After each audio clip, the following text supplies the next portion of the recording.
It's story time. What are the tenses between Victor, Coase, and Paul? We will find out.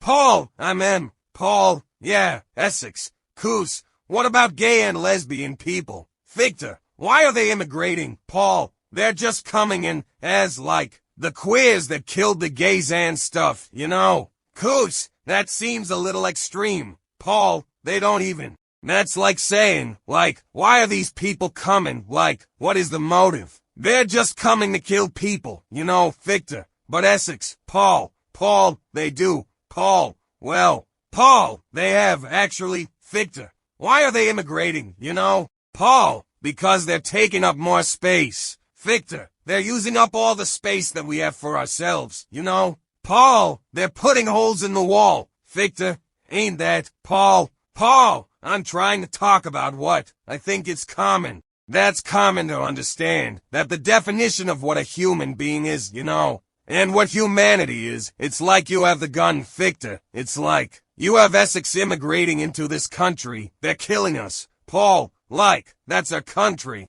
They're coming here killing us. Victor, why? Paul, like, I mean, why are they here? Coase, what are they coming here to do? Paul, well, like, why do they need to come here to kill us? Coase, but you guys say they're killing the gays. Victor, yeah, but what's the case? Coase, what the finally? Paul and Victor's buddies walk into there. The small crowd moves in to watch. Paul grabs the girl's hands, taking them off her victim. The girl yells out, no, and tries to run. But Paul catches her and forces her to his, taking turns spitting on her face and screaming about how she's getting by a Coase. Victor has a grin and sends him some nasty, angry looks. Paul spits out his Coase and shouts something about wet whores. He does the same with the girl. He stands up, yelling for someone to bring the backpacks. The crowd disperses and Paul moves towards his boat, taking the girl with him.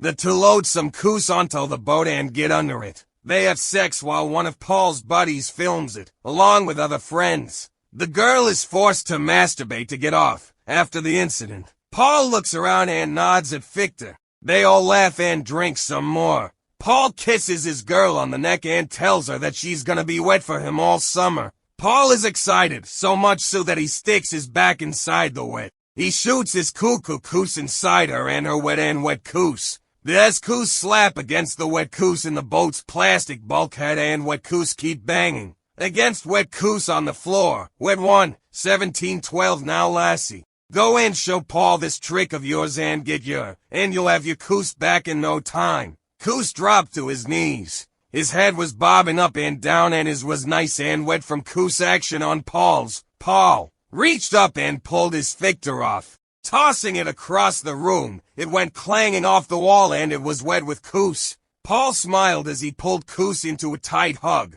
Paul, you gotta show me the trick. Paul shook his head. Fuck it all, Paul. No more pestering the girl. Paul pulled back his Victor and laughed as Coase slid down the wall. Paul grabbed the back of Coase's head and his face, pressing him onto Paul's. While Coase continued sucking Paul's, he licked Paul's up as much as he could get into his mouth. Paul reached down and stuck his finger inside Coase. He was tight and it took him a few tries before he finally got a finger inside Coase. Coase sucked Paul's harder than he ever had before, and Paul shot his inside him a few more times. Coase gulped it all down. Paul was pleased with him. Coase was dripping wet. Paul squeezed his butt and Coase grunted out a strain. Nasty cuckoo as Paul pushed his finger deeper into Coase. Coase kept sucking Paul, rubbing his on Paul's as he sucked Paul. Paul, impressed by his cuckoo, had pulled his out and was stroking it slowly. Do you want a Paul? Coase asked Paul.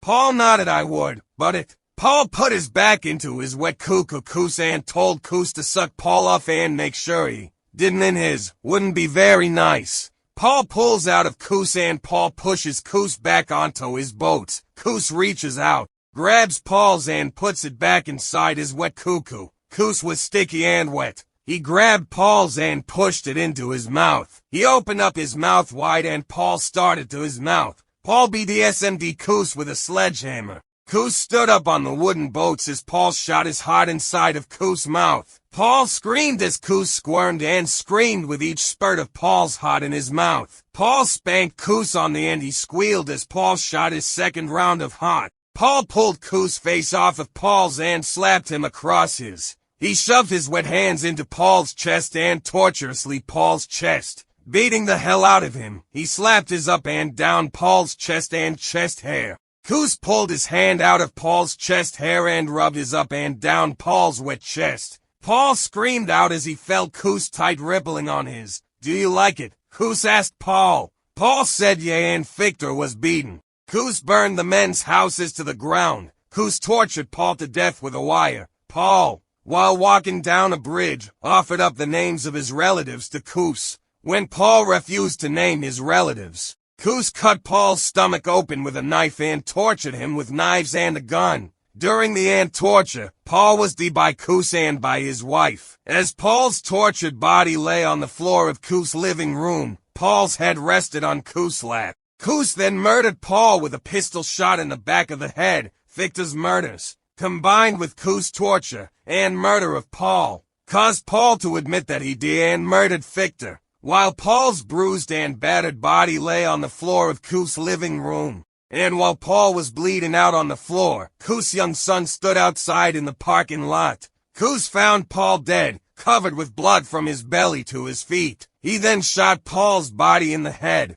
before forcing his terrified young son to stand out in the street and watch his father's body burn to the ground. And while Paul's tortured body lay on the floor of Koos' living room, Koos took Paul's son's basketball and dropped it into Paul's blood-soaked stomach and burned it. And all witnessed the corruption and cruelty of his father, Koos, while growing up. Paul told Ammon that Koos had killed his first wife in front of him, with a knife. Koos kept Paul's kids from leaving the house. He forced Ammon to watch as he shot Paul in the back of the head. Paul said that his father, who had grown up in Cambodia during the communist takeover of the country, tortured and killed animals by ripping their eyeballs out, cutting out their tongues, smashing their heads into concrete and beating their bodies with knives. And Paul saw his father kill animals and murder children with his bare hands. Paul described how his father stabbed animals to death, and cut out their eyes and tore out their tongues. Paul turned into the parking lot of Paul's former club in Brooklyn, Estabrook, just after 3 in the morning. He killed his lights and parked with the window halfway down. He turned off the radio and saw Victor and Koos for a threesome, a thing in which Koos brought Victor, and Paul murdered Victor. Paul saw this for a moment. Paul put his hand over the steering wheel to show his anger at this gay friend's vulgarity. Paul went into the club where the murder occurred. He was alone in the place with only one guy standing around looking around. Paul pointed at the guy's face and told him to move out of the way. Paul was looking for a gay person who had a gun.